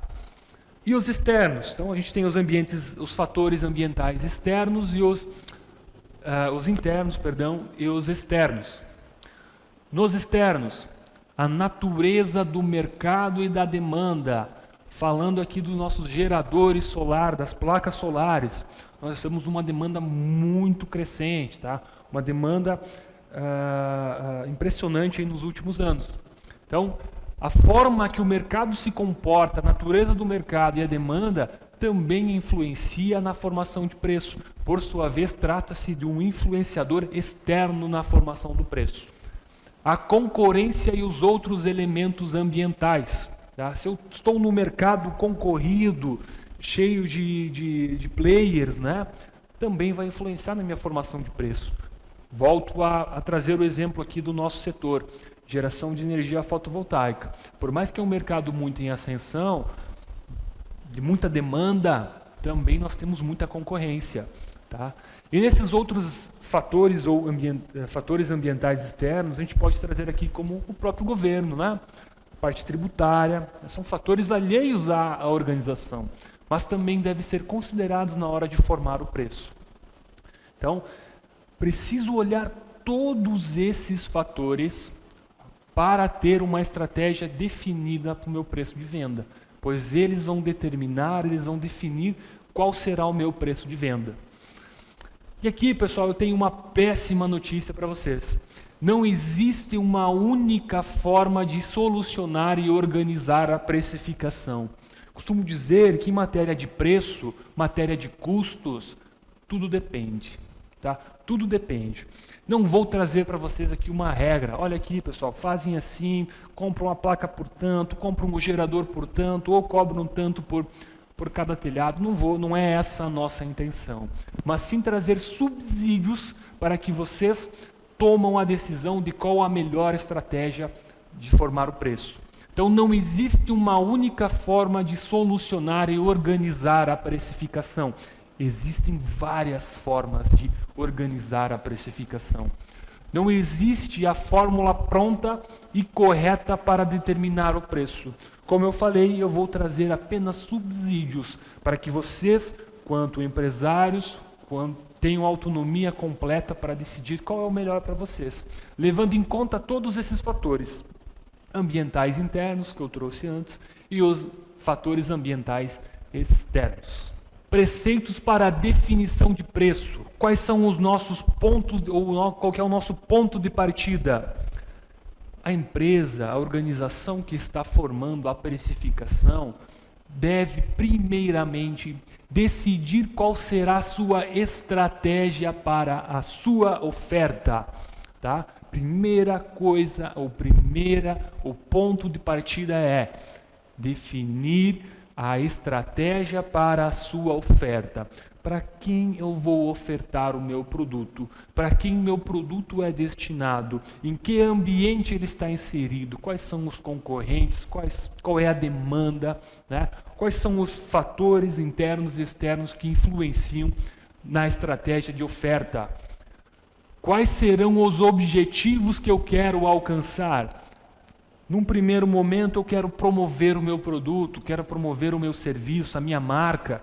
Então eu estou ciente que talvez vou precisar ofertar a um preço mais baixo, talvez com uma lucratividade inferior, mas eu quero dar longevidade ao meu negócio, quero dar lucro a longo prazo, no médio, no longo prazo. Então isso tudo é definição de objetivos, tá? Como eu quero fazer? Eu quero ganhar mercado, quero ganhar espaço no mercado? Não, eu vou priorizar a lucratividade. Posso vender menos, mas eu quero vender com lucro. Isso tudo é uma estratégia, tá? Ninguém sabe melhor da estratégia do seu negócio do que o seu próprio gestor ou do seu próprio fundador. Tá? Então isso não é a TEM, não é a nossa mentoria Método 10 ou M10 que vai trazer para vocês. Quanto mais claro for esses objetivos ou essa estratégia, mais fácil será o estabelecimento de preços. Assim, a partir do momento que eu tiver isso tudo definido, de uma forma clara e precisa, fica muito mais fácil definir como eu vou formar o meu preço, qual a margem de lucro, quais custos eu vou incluir na formação de preço. Tá? Então isso é muito importante. Tá? Quanto mais claro for, mais fácil vai ser. As estratégias de preço podem ser categorizadas em 3 grandes grupos ou 3 grandes abordagens. Essa abordagem também está nas principais literaturas. Então, 3 métodos de formar, de abordar preço de venda. Preços baseados em custos, tá? Através do meu custo de aquisição, de produção, de prestação, eu vou formar meu preço. Preços baseados no que a concorrência está ofertando e preços baseados na percepção de valor para o cliente. Então, esses 3 métodos, basicamente, são os que norteiam ou que são base de abordagens de preço de venda. Baseados em custos, baseados na concorrência e na percepção de valor do cliente. Agora, Jean, qual que é o mais adequado? Como eu falei, não existe o mais adequado para trazer como regra para vocês. Tá? Cada atividade, em cada ambiente, vai definir qual que é a estratégia de preço. Essas práticas, algumas vezes também são chamadas de métodos de fixação de preço. Então, a gente pode trazer aqui estratégias de preço, abordagem de preço ou métodos de fixação de preços. Qual que é a diferença de cada um? Vamos lá, tem um pequeno quadro aqui que é grande, tal, mas é interessante que a gente aborde cada um deles. Tá? É adaptado lá do autor Interbird, de 2008, é uma obra também vinculada ao curso de administração e contabilidade. Então diz o seguinte, nós temos aí uma coluna de preço ou de precificação baseada em custos, na concorrência e no valor percebido pelo cliente. Nas linhas nós temos a definição principal, um exemplo, os pontos fortes e pontos fracos, né? E uma avaliação geral desse método. Então naquela baseada nos custos, o que é? Eu vou definir o preço através do que a contabilidade de custos me apurou, tá? Com base naquele valor que eu tive de aquisição, no custo de produção, no custo da prestação de serviço. Tá? Vou levar em conta apenas o que os custos estão me dizendo. Como eu vou fazer isso? Custo mais markup. Vou mostrar para vocês em seguida como calcula markup. Como formar preço de venda com base nos custos. Pontos fortes dessa abordagem. A disponibilidade de dados. Tá? Se eu estou formando um preço com base matemática, eu não vou errar financeiramente, mas eu posso levar como ponto fraco que eu não levo em conta o que os concorrentes estão aplicando ou estão ofertando, tampouco aquilo que o cliente está disposto a pagar. Tá? Posso estar fazendo um preço de venda de um passador de slides, por exemplo, com base no meu custo de vendas. Mas o que me garante que o meu fornecedor, que o meu concorrente, não esteja vendendo por menos ou até mesmo por mais? Será que o meu cliente não está disposto a pagar um valor mais, que vai me dar mais rentabilidade, maior lucro? Então esse é um ponto fraco do nosso preço baseado em custos.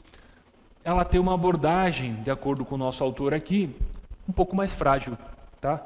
Ela é uma abordagem que leva apenas efeitos matemáticos na abordagem de preço. Já naquele preço baseado na concorrência, ele utiliza como uma fonte primária e talvez até única o que os concorrentes estão ofertando no mercado. Vou levar em conta especificamente o que o concorrente, se o concorrente está vendendo por 100, vou vender por 100 ou abaixo disso. Um exemplo, né? Preços do guarda-chuva, paralelismo de preços, preço de penetração, preço de acordo com a média de mercado. Então são exemplos de aplicação de preços baseados na concorrência. Pontos fortes, disponibilidade de dados. Nesse caso, eu também tenho dados mais fáceis de se encontrar, assim como na contabilidade de custos, né, nos preços baseados em custos. Tá? Porque eu vou conseguir fazer uma pesquisa de mercados, vou conversar com meus clientes. Quais são os pontos fracos desse tipo de precificação?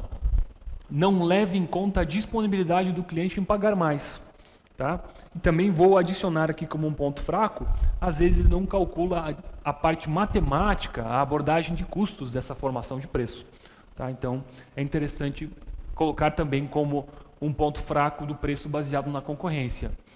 Então, é uma abordagem subótima para a definição de preços, que ela é apropriada para commodities, né, e ofertas que não apresentam elementos de diferenciação. Se eu estou falando do mesmo preço, eu posso, ou melhor, se eu estou falando do mesmo produto, meu produto é igual ao do concorrente, talvez a gente pode abordar preço baseado na concorrência.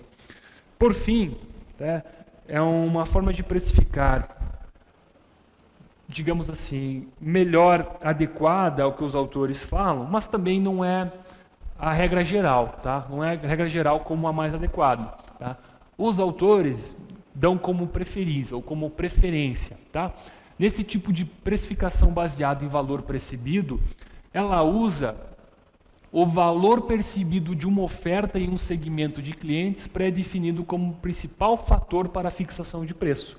Eu vou levar em conta aquele valor que o cliente realmente está disposto a pagar. Tá? Então eu posso dar mais margem ao meu produto do que se eu fosse levar em conta a concorrência ou se eu fosse levar em conta apenas os meus custos. Mas também eu posso ignorar o que os meus concorrentes estão fazendo e também o que os meus custos estão dizendo, o que a matemática está me dizendo. Tá? Exemplo, precificação de valor percebido e desempenho de preço. Tá? Eu vou fazer um estudo, se eu vou vender esse passador de slides por 100, quantos clientes estão dispostos a pagar? Agora, se eu vender ele por 110, quantos clientes estão dispostos a pagar e quanto isso é significativo no volume das minhas operações? Se eu vou vender esse passador de slides por 90, quanto isso é significativo na minha contabilidade de custos e quanto é significativo na minha estrutura geral como um todo?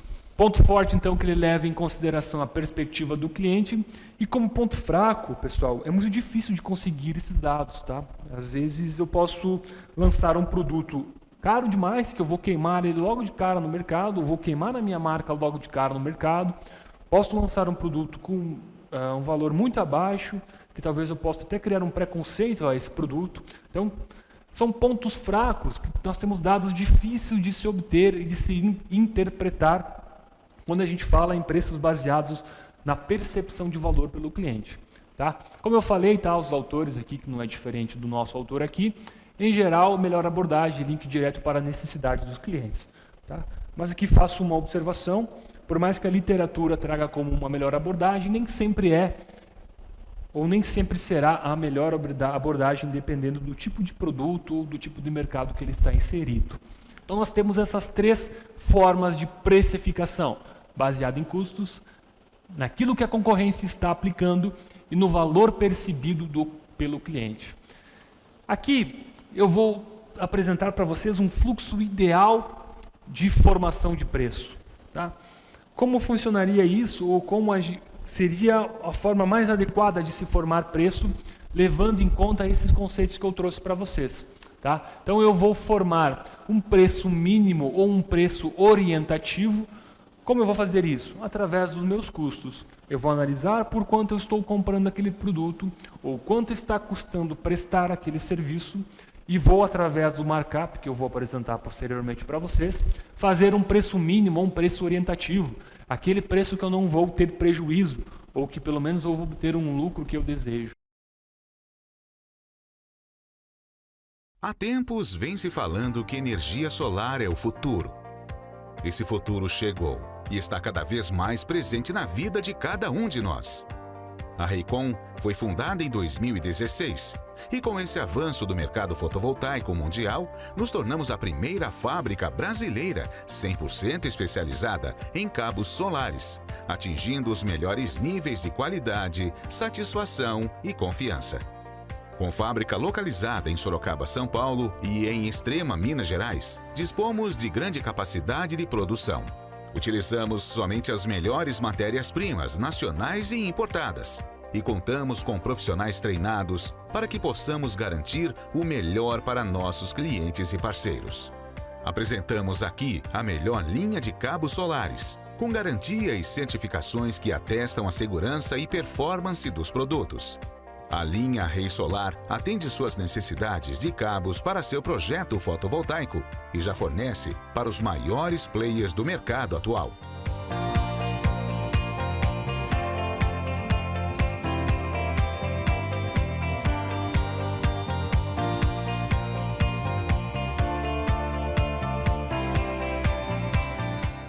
Nos diâmetros mais utilizados, de 4 mm, 6 mm, 10 mm ou até outros diâmetros sob consulta. Rei Solar garante tranquilidade e rendimento aos sistemas fotovoltaicos, atendendo todas as normas e requisitos para oferecer o melhor cabo do mercado. Somos certificados TUV Highland e ISO 9001/2015 na linha Rei Solar para garantir excelência em nossos produtos. Possuímos 100% do processo de fabricação interno e, devido aos equipamentos de última geração, nos diferenciamos pela eficiência, qualidade e de prazos de entrega. Acreditamos no capital humano, investimos e desenvolvemos continuamente nosso corpo técnico qualificado para nos tornarmos referência de mercado, sempre com foco na satisfação do cliente.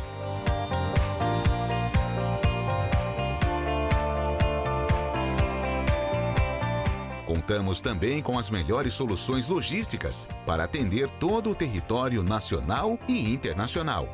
Chegamos até você, onde quer que seja necessário.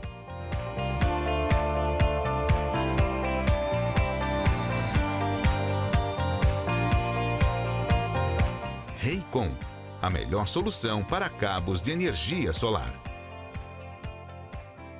Vou fazer uma análise aqui, seguindo o fluxo. Vou fazer uma análise de valor percebido pelo cliente, tá? Se ele está dentro ou não do preço mínimo ou preço orientativo.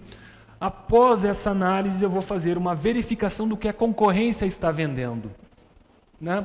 Então, eu vou seguir o fluxo. E com essa análise, oferto o produto ao mercado ou retorno, faço uma nova formação de preço mínimo, continuo o ciclo do valor percebido, preço da concorrência, até achar um valor de preço adequado e ideal para o meu produto. Então vejamos, pessoal, não existe uma forma, como eu trouxe antes, não existe uma forma ideal de fazer preço. Existem sim métodos, tá? Métodos que vocês vão encaixar de acordo com a atividade, de acordo com a empresa de vocês, com as necessidades do cliente de vocês e, claro, com as suas necessidades, tá? Porque todo mundo abre uma empresa, tem um negócio para obter lucro, né? Para obter um ganho financeiro durante o período. Tá? Então isso não deve, nós não temos uma regra geral. Não é o objetivo da TEM trazer assim, forma o preço dessa forma. O nosso objetivo é falar que existem essas formas e que um fluxo ideal para formar o preço seria seguir essas premissas. Tá? Então seria mais ou menos nesse sentido. Nosso objetivo também vai ser trazer para vocês a formação do preço mínimo ou preço orientativo. Porque valor percebido e preço da concorrência é muito difícil de conceituar. Tá? Vocês já estão no mercado, a concorrência, os preços da concorrência, vocês já devem ter uma noção. E o valor percebido é apenas no dia a dia, é no tato, é no lidar com o cliente. Tá? Então vamos trazer para vocês aqui o que me cabe, quanto técnico, como um contador, é a formação de preço mínimo ou preço orientativo. Tá? Como funciona isso? Com base na contabilidade dos custos, tá? Na formação de preço baseado nos custos de aquisição ou de prestação de serviço. Para trazer isso, ou para abordar isso, eu vou trazer uma situação de exemplo sem o uso da forma correta, para vocês conseguirem entender até onde eu quero chegar. Então vamos lá. Qual seria a forma mais comum, ou a forma que eu vejo aí que muita gente faz preço de venda? Vamos lá. Digamos que nós temos um produto que tenha como custo R$1.000. Sobre esse produto, quando nós formos vender, nós vamos ter tributos de 10%, nós vamos pagar lá uma comissão de 5% e uma despesa de 2%, digamos que taxa de cartão de crédito, enfim. E nós, numa análise que a gente fez lá na estrutura da empresa, nós queremos uma margem de lucro de 18%. Então, se eu tenho cada produto que eu vender, eu quero uma margem de 18%. Como que eu vejo que bastante gente faz esse cálculo? Então, veja aqui, nós temos um custo de 1.000, 10% mais 5, mais 2, mais 18. Então, nós temos um percentual aqui de 35%. Tá? 35%. Já vi muita gente aplicar diretamente. Então, se o meu custo é 1.000, se eu tenho 35% de custo ou de despesa variável, vou fazer o preço puramente num método matemático. R$1.000 vezes 35%, que vai me dar um preço de 1.350. Pessoal, isso é um erro comum. Tá? É um erro comum.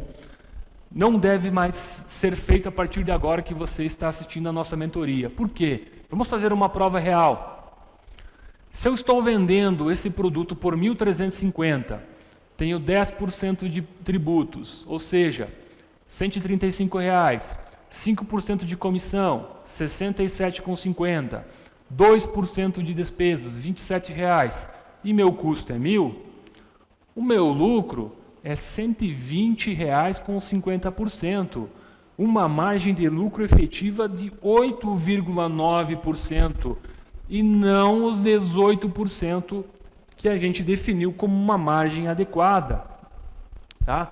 Então vejam que é um erro matemático. Por quê, pessoal? Os tributos, as comissões e as despesas, eles vão incidir sobre o preço de venda final, eles são embutidos por dentro do preço e não por fora. como a maioria das empresas fazem. Tá? Muita gente faz assim. Então, a partir de agora, vou mostrar para vocês como fazer o preço da forma correta, utilizando para isso o markup. Tá? O que é o markup ou a taxa de marcação? É um fator, é uma regra, é um cálculo matemático aplicado sobre o custo de compra de uma mercadoria, bem ou serviço, utilizado para a formação do preço de venda. No cálculo do markup ou da taxa de marcação, podem ser inseridos todos os fatores que se deseja cobrar no preço de venda sobre a forma de percentual. Então, aqueles fatores que eu trouxe no exemplo anterior, lá, os tributos, as comissões, as despesas vinculadas ao preço, a margem de lucro, até mesmo as despesas fixas, se eu assim considerar como adequado. Tudo isso, desde que em forma de percentual, posso utilizar na fórmula do markup. Até trouxe aqui como exemplo para vocês. Tributos, comissões, taxas de franquia, cartão de crédito, taxa de financiamento, o que for, margem de lucro e, opcionalmente, custos e despesas. Vamos fazer aqui um exemplo, ou melhor, deixa eu trazer para vocês aqui primeiro como funciona esse cálculo. Nós temos dois tipos de markup, o markup divisor e o markup multiplicador. O resultado final é o mesmo, que é o preço de venda adequado aos percentuais que nós vamos definir. O que muda é a fórmula. Então, no markup divisor, nós temos 100 menos os fatores em percentuais, né, que podem ser os tributos, as taxas, a contribuição, a margem, enfim. E tudo isso dividido por 100. Tá? Esse é o markup divisor. E o multiplicador, nós temos 100 dividido por 100 menos os fatores em percentuais, também tributos, taxas, comissões e margem. Vamos trazer aqui no exemplo o markup divisor com os dados da operação anterior que eu trouxe para vocês de que era errado. Então, mesmos dados, custo unitário R$1.000, tributos sobre vendas 10%, comissões 5%, outras despesas 2%, margem desejada 18%. Na nossa fórmula do markup divisor, nós temos o seguinte lá então, né? 100 menos os fatores. Quais são os fatores? 10, 5, 2 e 18. Tá? Lembrem-se de trazer esses números aqui inteiros. Tá? Se vocês utilizarem os percentuais, vocês não podem utilizar o 100 aqui, tá? Apenas o 1. Tá? Regra matemática daí, senão vai dar conflito aí nos dados. Tá? Então, a fórmula é 100 menos, entre parênteses, 10 mais 5 mais 2 mais 18, que são os nossos fatores. Tudo isso dividido por 100. Tá certo? O nosso markup divisor vai ser igual a 0,65. Dá um tempinho aí, pessoal, e dá um pause no vídeo e façam o cálculo aí, né? Primeiro resolvam o que tem dentro dos parênteses, fazem 100 menos esse fator dos parênteses e tudo isso dividido por 100. Devemos chegar a um markup divisor de 0,65. O que nós vamos fazer com esse markup divisor? Nós vamos pegar o custo e dividir por esse markup divisor. Tá? Então, o nosso custo, que é de R$1.000, dividido pelo nosso markup, que é 0,65, vai nos dar um preço de venda de R$ 1.538,46. Então, vejam que bem superior aos 1.350. Por quê? Porque ele vai calcular por dentro. Tá? Ele vai fazer a regra por dentro. E o markup multiplicador, pessoal, vejam que a fórmula é diferente, porém o valor final vai ser o mesmo. Então, testam aí o preço de venda no markup divisor e no markup multiplicador. A regra que vocês utilizar vai independente da escolha de vocês, a que vocês melhor achar. Tá? O resultado final vai ser o mesmo. No nosso mesmo exemplo, custo unitário R$1.000, tributos 10, comissões 5, outras despesas 2 e margem desejada 18%. Então, mesmos dados da operação anterior. Então vamos lá, markup multiplicador, 100 dividido por 100 menos 10 mais 5 mais 2 mais 18. O 100 aqui, pessoal, os dois é da nossa fórmula do markup e aqui são os fatores, e aqueles que eu trouxe lá dos dados do nosso exemplo, os 10, os 5, o 2 e o 18. Tá certo? Aplicando aí a operação matemática, nós vamos ter um markup multiplicador de 1,538461. Tá? Interessante vocês manter na calculadora aí por causa das casas decimais. Tá? Ou pelo menos utilizar 4 casas decimais, 6 casas decimais, enfim. Tá? Como eu vou aplicar o preço de venda? Vou pegar o nosso custo, os R$1.000, e vezes o markup multiplicador. Está aqui uma das diferenças. No markup divisor eu pego o custo e divido. No markup multiplicador, custo e multiplico. Tá? Então, se o nosso custo é 1.000 e o nosso markup multiplicador é 1,538461, nosso preço de venda é R$ 1.538,46.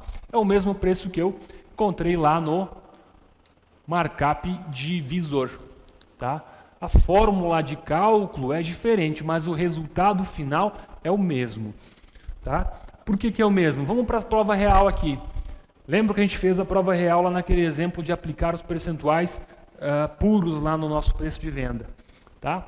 Então, preço de venda de R$ 1.538,46, aplicados os tributos de 10%, comissões de 5%, outras despesas de 2% e descontando os R$1.000, vai me dar uma margem desejada de R$ 276,92, que é equivalente aos 18% do preço de venda.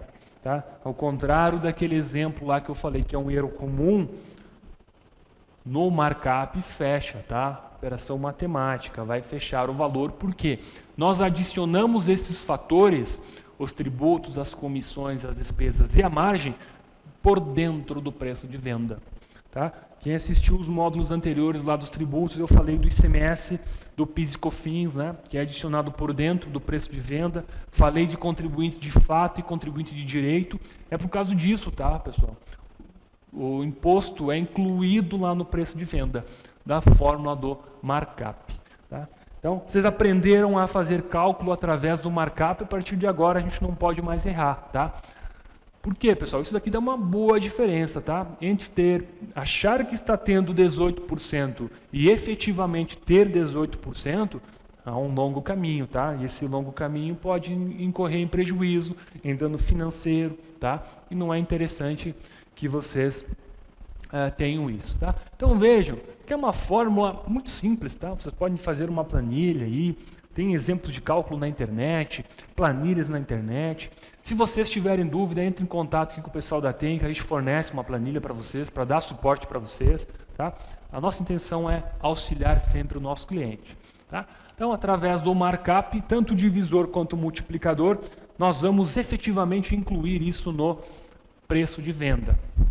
Seguindo, pessoal, vocês viram aí que eu adicionei ali os 18% de margem de lucro.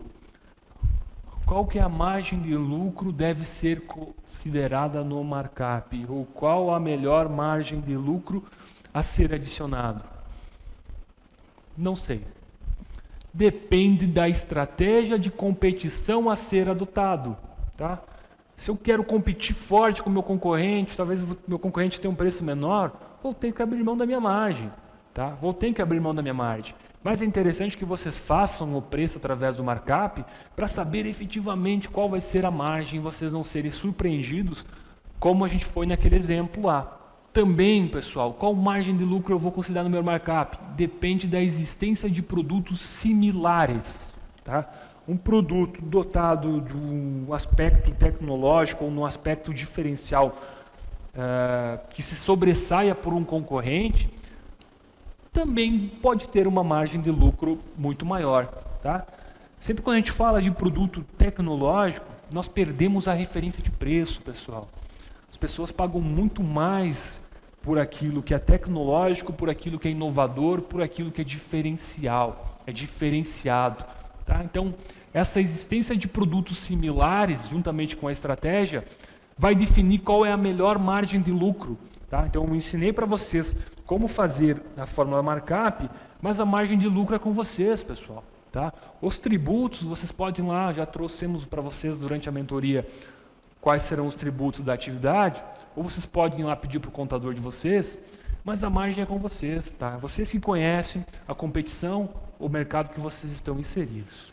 Qual é o volume previsto de venda?